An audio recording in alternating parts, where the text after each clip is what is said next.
America के Rhode Island राज्य में मौजूद ब्राउन यूनिवर्सिटी, जहां आमतौर पर किताबों की आवाज होती है, बहस होती है, सपनों की तैयारी होती है, वही कैंपस शनिवार शाम अचानक गोलियों की आवाज से दहल उठा।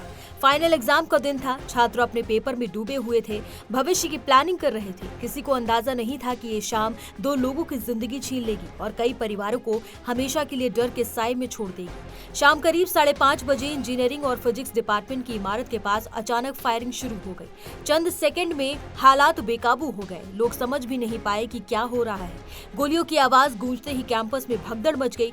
जो जहां था वहीं रुक गया। किसी ने दरवाजे बंद कर लिए, किसी ने लाइट्स ऑफ कर ली, तो कोई डेस्क के नीचे दुबक गया।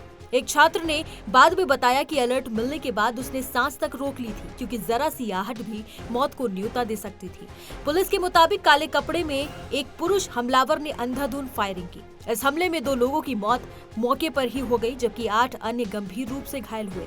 ये वो पल थे जब एक प्रतिष्ठित यूनिवर्सिटी का कैंपस डर और सन्नाटे में बदल गया। बारस एंड हॉली बिल्डिंग, जहां 100 से ज्यादा लैब्स हैं और जहां परीक्षा चल रही थी, वहीं इलाका इस हमले का केंद्र बन गया। घटना की सूचना मिलते ही पुलिस ने पूरे इलाके को घेर लिया। कैंपस की इमारतें, गलियारे, यहां तक कि कूड़ेदानों तक की तलाशी ली जाने लगी।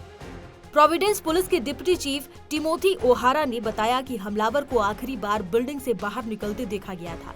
3 घंटे बाद भी सर्च ऑपरेशन जारी रहा। हर मिनट के साथ छात्रों और अभिभावकों की चिंता बढ़ती गई। इस बीच एक और भ्रम ने हालात और बिगाड़ दिए। यूनिवर्सिटी प्रशासन ने पहले कहा कि एक संदिग्ध को हिरासत में ले लिया गया है। छात्रों ने राहत की सांस ली, लेकिन कुछ ही देर बाद ये साफ किया गया कि वो व्यक्ति इस घटना से जुड़ा नहीं था, यानी असली हमलावर अब भी खुले में है। इस खबर ने कैंपस में छिपे छात्रों के डर को और गहरा कर दिया है। शहर के मेयर ब्रेट स्माइली ने पूरे इलाके में शेल्टर इन प्लेस का आदेश जारी किया है। लोगों से कहा गया है कि जब तक आदेश हटाया न जाए, घरों के अंदर ही रहें।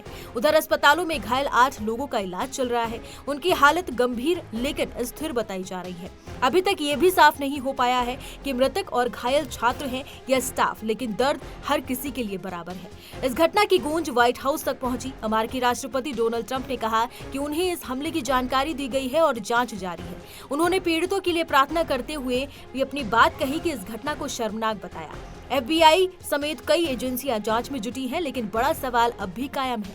आखिर यूनिवर्सिटी के अंदर इतनी आसानी से हथियार पहुंचे कैसे और मकसद क्या था?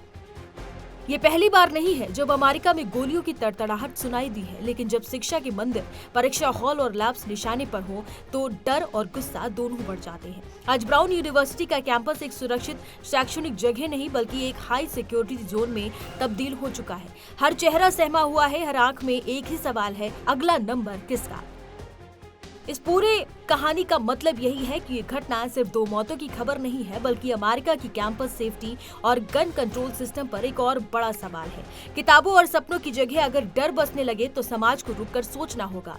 उम्मीद यही है कि दोषियों को जल्द पकड़ा जाए, पीड़ितों को न्याय मिले और आने वाले दिनों में किसी भी छात्र को परीक्षा देते वक्त अपनी जान की चिंता न करनी पड़े।